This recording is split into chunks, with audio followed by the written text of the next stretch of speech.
So Flash episode 17, Time Bomb. This was the episode I was waiting for. It paid off, and it's about damn time. I really enjoyed this one.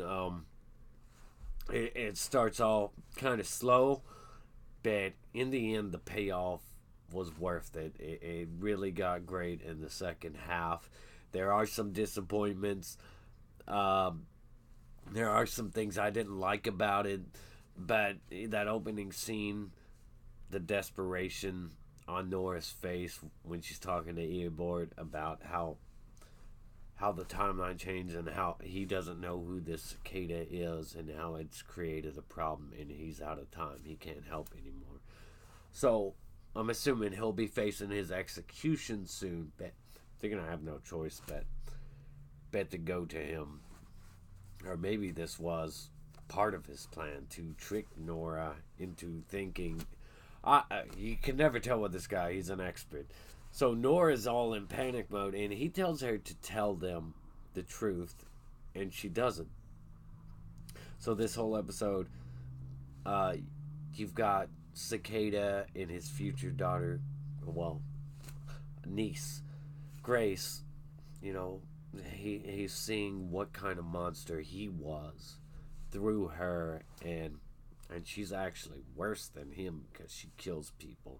The dynamic between them, I really enjoyed all the scenes, like him trying to talk her down, him trying to change her mind, him trying to explain how he changed, why he changed, and what the powers were doing to him and what they're doing to her. I really enjoyed seeing those two together.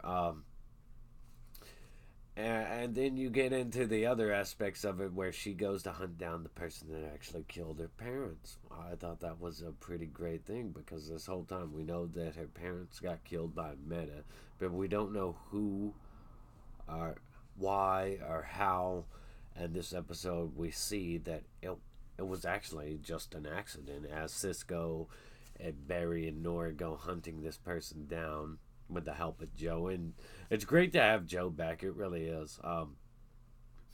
But he vibes this ATM, and he sees that it was just an accident, that a woman touched it. Well, at first I didn't know it was an accident, but I did not find like this character and her family too compelling, too interesting.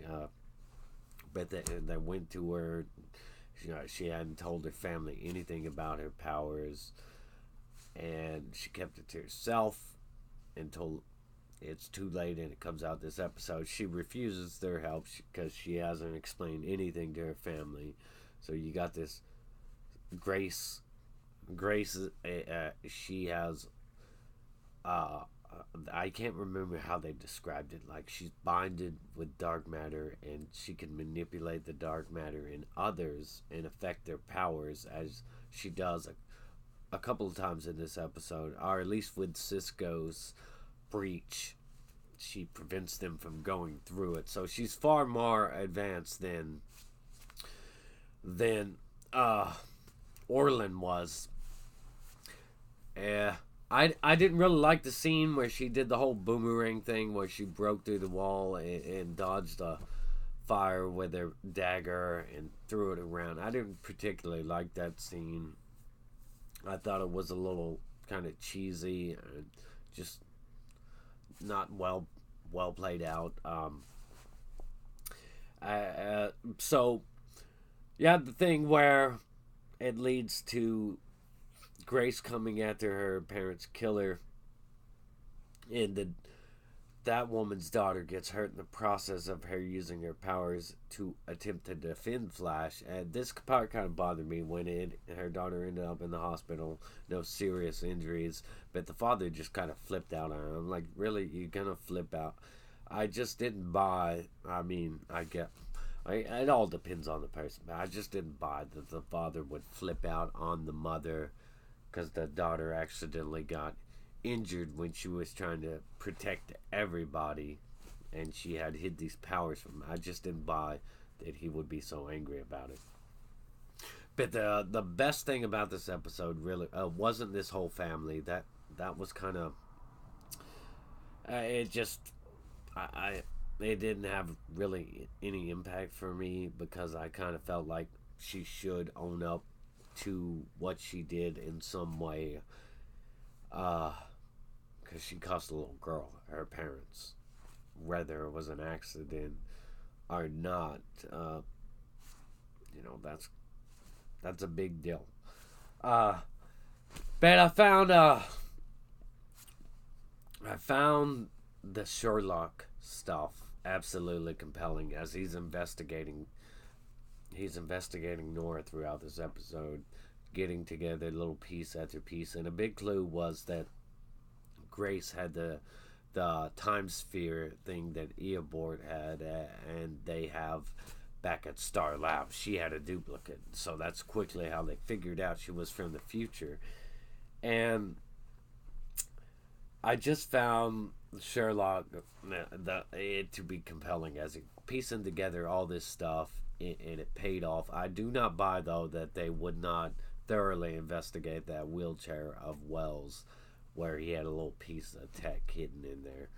But it paid off. He found out that Eobard had been manipulating things from the future the whole time. While Nora is over here debating on how she supposed to tell her parents this huge thing that she's working with the guy that killed her father's mother and put her father's dad in prison for a long time.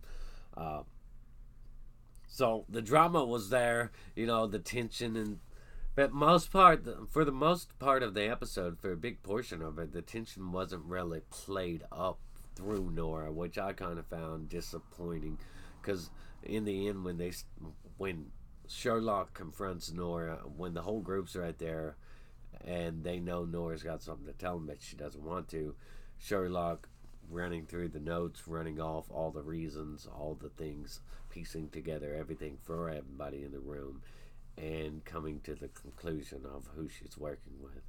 And then Flash realizing that she can't talk about it because she's like devastated, emotional about it, and afraid to tell them. And Flash is like, she can't say it because it's true. And then his anger, he took her to the pipeline.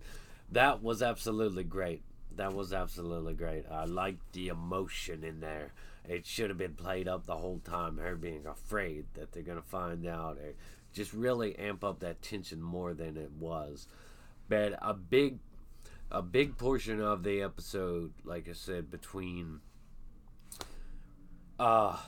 Grace and Orlin, that had a disappointing payoff. She ended up killing Orlin, and that really sucked. I found that he died too easy, too quick. Even though he's just a normal man now, it's like, well, what the hell's this little comatose Grace supposed to do now with her life? She's got nobody to raise her. I mean, she'll be thrown into the system or whatever, but that really sucks.